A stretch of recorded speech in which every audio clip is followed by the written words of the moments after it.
Hello, my friends. Take a moment to reflect, my friend. How many thoughts have you had today?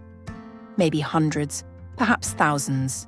They come and go, a constant flow like leaves carried by a river.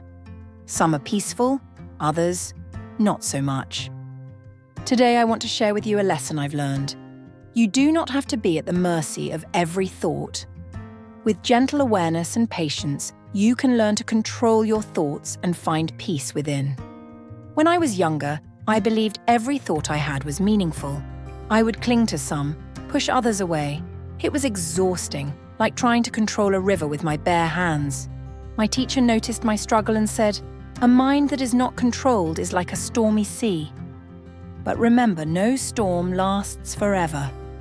His words were a comfort, yet I still wondered, how do I calm this storm? The first step, I learned, is to observe your thoughts, not fight them. Many people believe controlling their mind means stopping certain thoughts, but this only creates tension. Imagine you are by the side of a river. You watch leaves float by. Some are beautiful, others perhaps not. Do you try to stop them? Number U, simply observe. In the same way, you can observe your thoughts without becoming attached to them. This is what we call mindfulness, simply being aware. It takes practice to observe without reacting.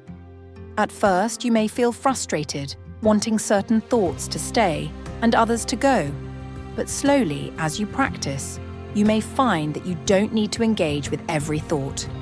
This is where you start to gain control, not by force, but by choice. Each time a thought comes, you have a choice. Will I feed this thought or let it drift away? There is a story of a wise man who was often troubled by anxious thoughts. He would sit and worry, his mind racing from one thing to the next. One day, his teacher gave him a small, empty jar and told him, "Every time you have a troubling thought, place it in this jar." He tried it, imagining each thought inside the jar, one after another. As he continued, he found that fewer thoughts clung to him, as if the jar held his worries for him. He learned that his mind was not his thoughts. He could step back, observe and release them. You can try this practice yourself. When you have a thought that bothers you, imagine placing it in a container, letting it go. The mind, after all, is like a sky. Thoughts are clouds. They pass by, but you, like the sky, remain unchanged. In time, you may find that your sky grows clearer. Another way to guide your mind is to choose which thoughts to nourish. Not every thought deserves your attention.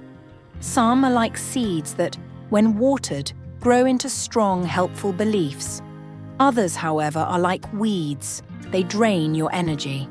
By choosing which thoughts to feed, you decide the garden of your mind. When a thought of self-doubt or worry arises, you can gently remind yourself, "I choose peace. I choose calm." Over time, these choices create a mind that is steady and resilient. Learning to control your thoughts is a journey, not a destination. Some days the mind will be calm, like a still pond. Other days, it may feel stormy. Remember, this is natural. You don't need to silence every thought, only to guide them. Like a gentle shepherd, you steer your thoughts toward what brings you peace and away from what causes harm. One final practice is gratitude. When the mind feels restless, pause and consider 3 things you are grateful for in that moment. Gratitude shifts your focus, calming the storm within. This small act can transform your thoughts, reminding you of the beauty and peace that already exist.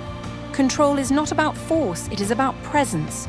When you practice observing, choosing, and nurturing positive thoughts, you gain control, not by wrestling with your mind, but by walking alongside it.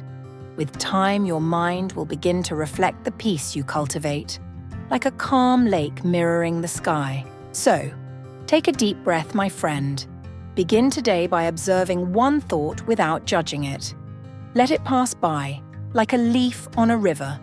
With patience and practice, you may find that the mind you once thought uncontrollable becomes your greatest ally.